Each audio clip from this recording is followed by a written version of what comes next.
So they're mortified whenever you're telling them the same thing as a kid. The thing I've found out in our research is that 45% of abductees are Native American Indian Irish, and that they do follow genetic lineages. Like in our family, I suspect my father was an abductee. I know my brother is, and I know that I am, and I know my son was. And I left all this pretty much alone after age 17 in my last horrific event. Nothing else happened after that, so I didn't say anything. Then I got married about age 22, I guess it was. I got married. A lovely lady, is still married to this day. And then when my son was and daughter was, he was about 6 years old, I woke up in the middle of the night. We were living out on Meyer Road outside Houston, Texas, right down the street from where the Cash Landrum case happened, actually, about 3 or 4 miles from there. And I woke up in about 2:30 in the morning, and I mean, I was freaked completely out. I mean, I knew I had the same feeling that I had in all my abductions I had right then, and I knew it wasn't me. I ran as fast as I could through the house in the middle of the night, didn't stop at my son's room or my daughter's room, but I knew it was my son they had. And I ran into the living room, and there he was.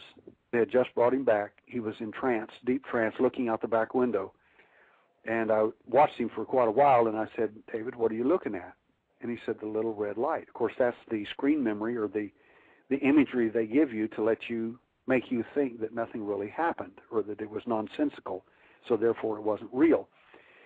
And I walked him back into bed and put him back to sleep, and the next morning he starts describing these aliens and all kinds of stuff and things he had never heard about, because I never told anybody. No one in our family knew, in my immediate family.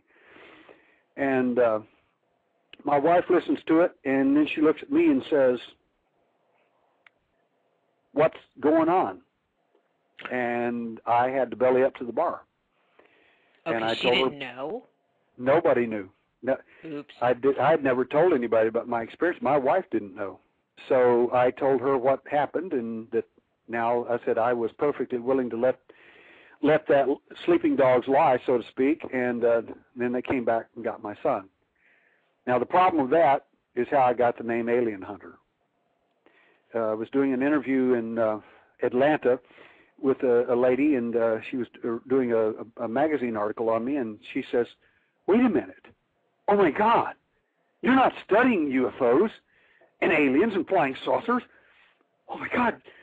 You're hunting them. Why, you're the alien hunter." And I said, "That is correct."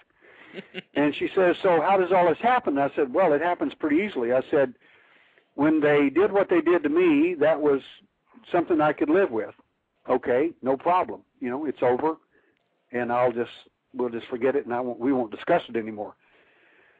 But the problem is, they came back for my son. I said, "Now don't mess with my family." I said, "If you mess with my children, I will end you. That's just that simple. If you harm my children, it's over. I will hunt you down, and I will find you." And I said, and that's what made me then become the alien hunter. So now I do this work full time. Wow. One of the things that you made comment, which I kind of asked about, but we didn't talk about, but I want to come back to that, is family awareness, because I think a lot of people have been led to believe that if there's an abduction event happening at a location, that everybody else that is there, you know, they're asleep or, you know, I don't want to say paralyzed, but they're asleep, in a trance, knocked out, and, you know, oblivious to what's going on. But it sounds like with your son, you woke up, you know, even though it was at the end of the event, you woke up to witness something. Is that common? I mean, or is it more common that, you know, the other people at a location have absolutely no idea to what's going on to even give the event any kind of credibility? Most people do not know. Again, I call it nuking the whole family or the neighborhood. It is extremely rare for someone to be awake or to witness or be a participant in your event unless they're taking them at the same time. There are rare cases where that happens. The techniques that these entities use on humans are so effective, whatever it is, that my mom is an example. She said, well, why did you never tell us? And I said, Mom, I was so upset after my first abduction event that I didn't know what to tell you and Dad, even as a little kid. I didn't know what to describe it. There's an alien in my room. I didn't know what an alien was, and still don't. And I said, but no, you guys would have known what it was. So I said, there was nothing for me to say. And I said, and you're instructed by the entities not to tell anyone. You're not supposed to tell anyone anything. They want that information kept private, and they want to be as secretive as possible. I said, I was so upset, Mom. I said, you and Dad put me between the both of you. I said, that was a big treat for me because I was terrified, and you guys knew it, but you didn't know what it was, and I never told you. But the next night, you two put me between you in bed. And she said, I don't remember that. I said, trust me, I do.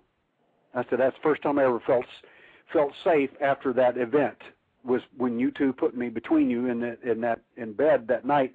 It's the first time y'all ever done that.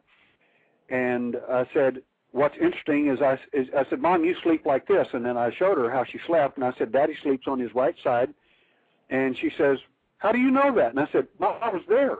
I was watching you guys.